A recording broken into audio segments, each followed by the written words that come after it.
Welcome to Interrogation, a game where two contestants have up to 20 questions to unravel a mystery. There are no prizes. It's all just for fun and glory. First contestant, the category is animal. Go. Animal. Okay. Can it fly? Yes. Is it extinct? No. Is it used as a food source generally? That's relative. There are many different places they eat many different things. As you live in China, Yeah. so you already know that. Yeah. Fine. Dogs are eaten in China. Camels are eaten in Saudi Arabia. So I mean, sure. Okay, so if you want to know if my majority of my audience is likely going to be an American, if you want to know if they would consider it a food source, you can. But in your average American supermarket, would you find this as a food product? No. I've used 4. Is it a bird? No. So it can fly and it's an animal. I'm assuming there's a distinction between flying and gliding. Is that your question? No. Oh, you got a lot of questions to burn. Well, sure, but that's not a good strategy. Let's not burn questions, Jack.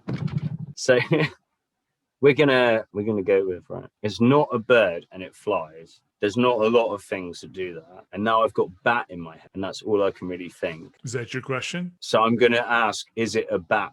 Yes, it's a bat. You got it. You got it. I was thinking go down the insect route. The first question, like, can it fly? Because I thought at first, I was like, is it a land animal? But you might consider a chicken to be a land animal. So I thought, let's rule out. I didn't even know how that fit in. I was just thinking disambiguation between land and fly. It was a very good first question. You narrowed it down tremendously. I was lucky because, I instead of chopping the world in half, I literally had a nice little corner slice. Yeah, you started off. That makes sense. Yeah. I mean, if it had been no, it wouldn't have. There'd been a huge area for you to deal with, but you didn't. I'm having a heart attack right now. I'm not going to lie, Jack. Well, 5 is a very good number to have. Very good number. In fact, it's probably one of the lowest successful numbers aside from Sir Willow's 2. I am an animal lover, so it was in my zone. Well, good. And I love all animals, even all not of them. So nice. Yeah, all of them. Even mosquitoes, they're up there. Really? I have a little mosquito cuddle every night. Oh. Against my will. They wait till I doze off and they pop in to say hello. I can't stop. Oh, really? I wake up and I'm like, oh, you guys. Yeah, just like, welcome for dinner. Come around more often. Oh, cool. Okay. It was a good topic for me, though, yeah.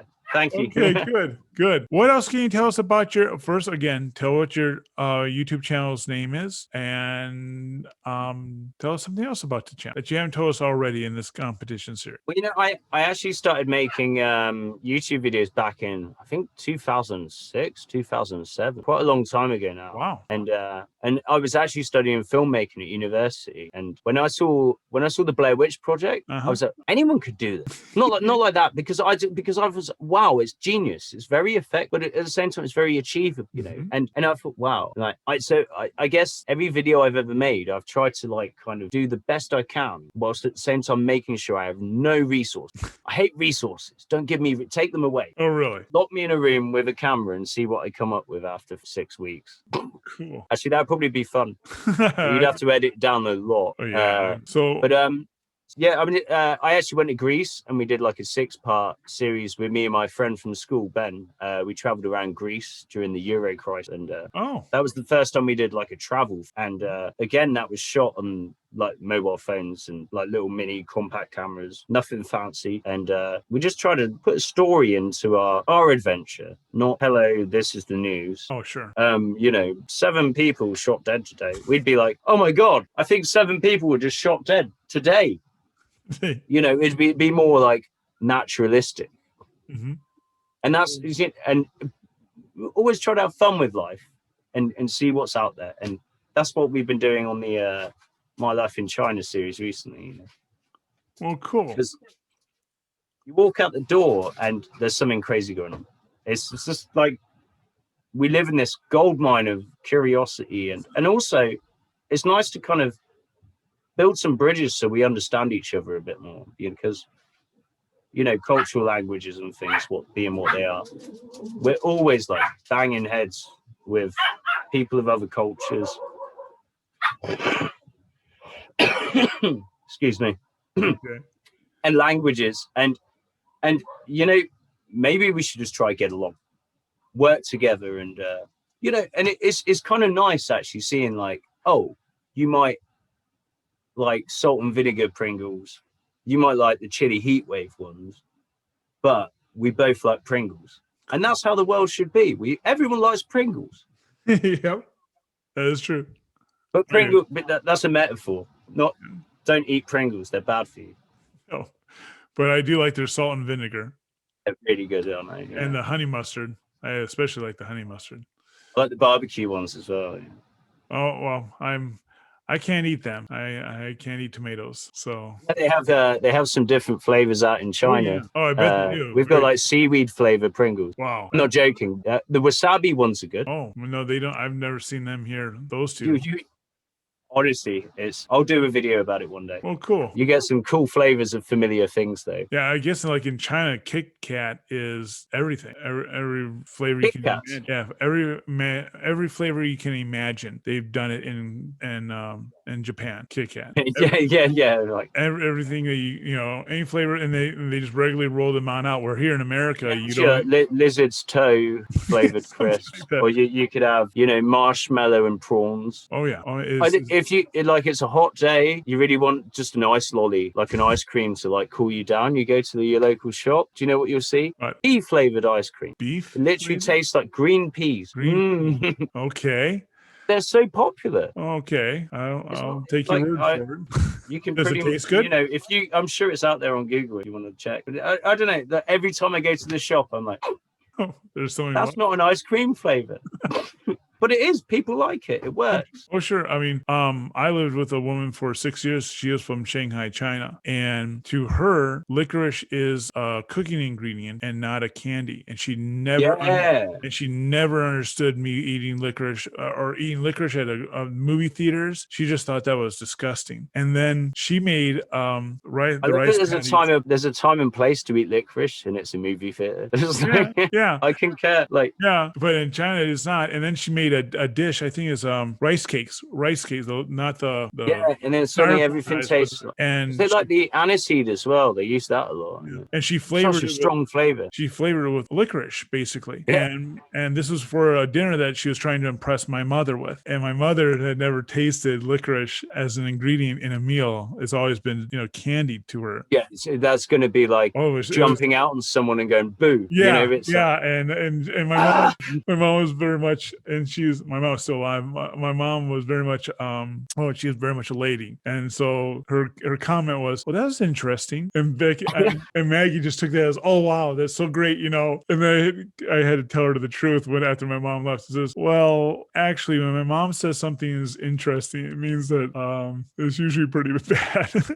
It says, well, that was interesting, and she's not lying. It was very interesting to her to have licorice as part of your meal. And Becky, but that's the thing, you try new things. Sometimes you get a nice surprise. Sometimes you really get a shock. Right.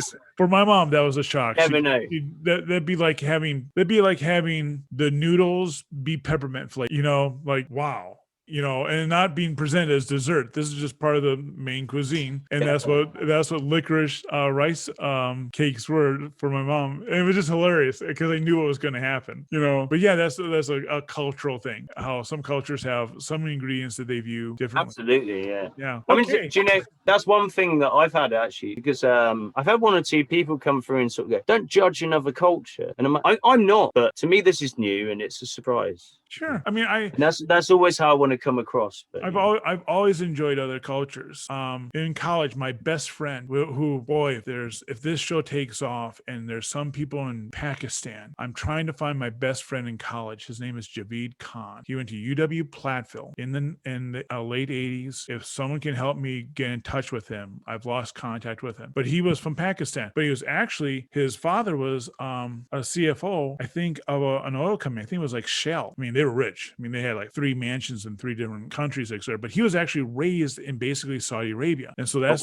so he was raised in Saudi Arabia, and he had a thing for Saudi Arabian women. Oh my god. But it was a culture. It was fun going with him around in America because he had this perspective of a different culture, and he turned around to me and he like just being perplexed by what Americans do, just like what. And it was just very, very interesting, and well, I guess actually, I mean, my first real relationship was from a woman from Cameroon, Africa, blacker than that. Okay. And she was from the British part of Cameroon in Africa, and it was very interesting seeing her interact with America. And then again, the relationship after that one was from a woman from Shanghai, China. I enjoy other cultures, I really do.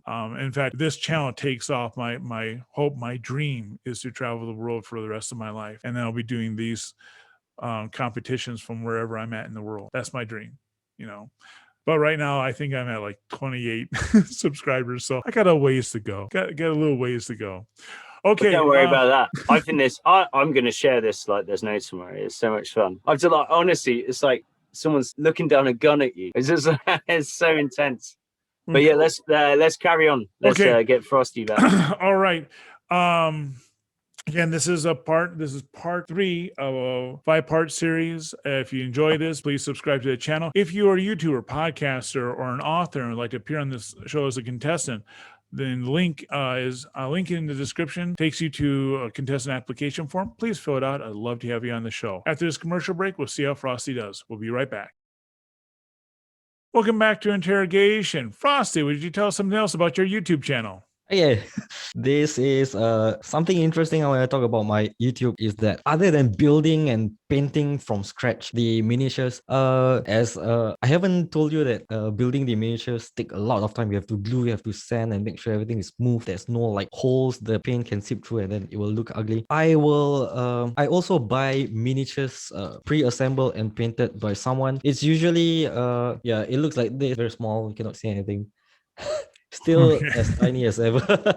Okay, just to say that these miniatures that have been pre-painted are usually like painted by kids or like someone's husband when they were still like little kids, and the wife sometimes sells this item into like eBay and all that. Recently on my local selling place, they were selling like all these pre-painted miniatures by their husband, and she was like giving lots and lots of other freebies. And so these like badly painted miniatures, I will like strip the paint off and I will repaint them. Save money and makes it look better and all that. Yep. Oh, cool. That's it. Okay, you're recycling greens. Oh, that's really cool. Okay, are you ready? Yes, I am. Okay, contestant, the category is animal. Go. Animal. I've got 5 questions to ask. 5 questions. Okay. He did well. Does the animal creep you out? Creep people out in general? Yes. I think that's a good start. Does it have 6 legs? No. So it's not an insect. 3 more questions. 3 more questions. 5. Nice. Does it eat other animals? Yes. I think now, do you know, Frosty? Sorry. I want to say not always, just to help you out on that last question. Oh, not always. Yeah, like do they eat other animals? I'd say obviously Jack can only say yes or no. I want to say not always. And am I telling the truth, Jack? I'm not lying, right? No, you're not lying, because it does. I can't discuss it because that would give clues away. Oh yeah. No, but you can. You're completely free. I am restrained by what I can say, to be fair to both of you.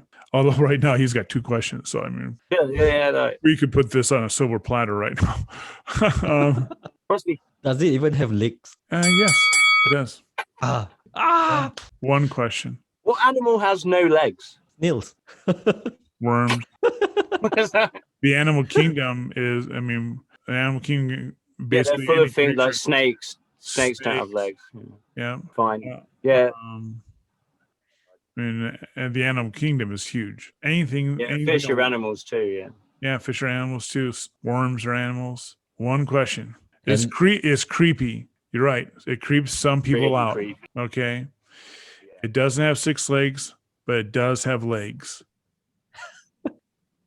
Wow, 5. Now it's 1.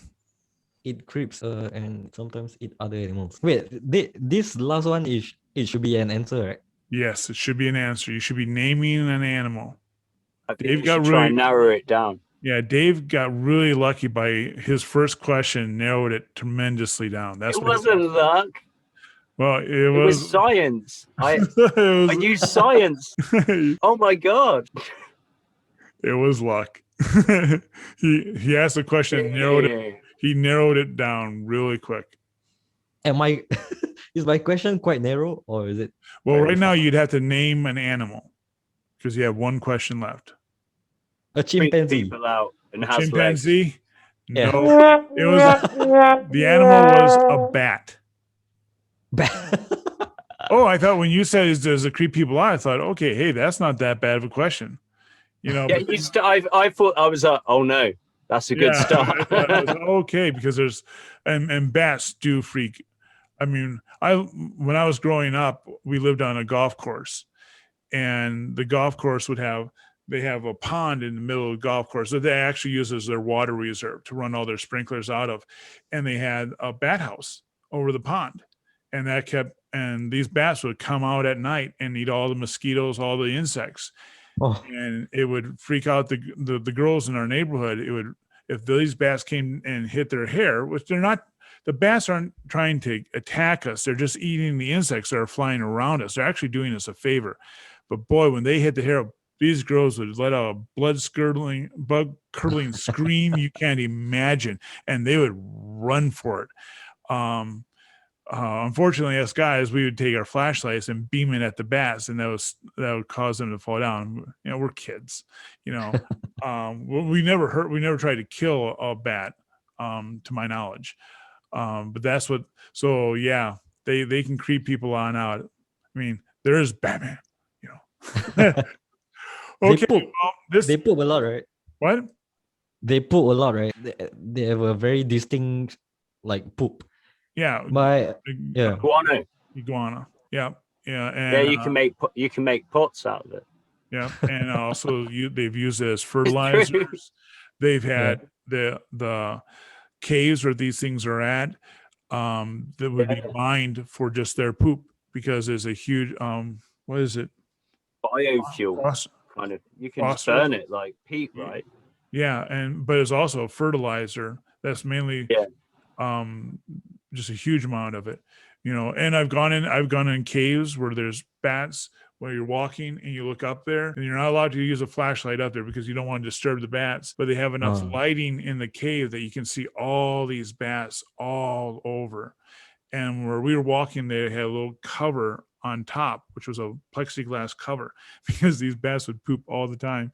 And you can see this thing just covered, this plastic cover just being pooped. And I remember watching, and a poop came down and would have hit me if it hadn't been for the glass. It was like, oh my gosh. And but they also consume their weight in insects every night when they fly out. And they mainly eat insects, but there are ones that are vampire bats, that they go and they suck the blood of animals like livestock, etc. I don't know any was that the one you're thinking of, that they don't eat animals, Dave? Well, I mean, you get fruit bats. I think there's hundreds of species of bats. They all have very specific diets. Yeah, they have, some eat just fruit. Some, I think, eat just a certain type of fruit. You know, very, very limited. Yeah. Okay. Well, that was 3 out of 5. Right now it is 2-0 with 1 tie, right? Is that how it is? Okay. Yes. We'll come back for round 4. Bye. Bye. Bye.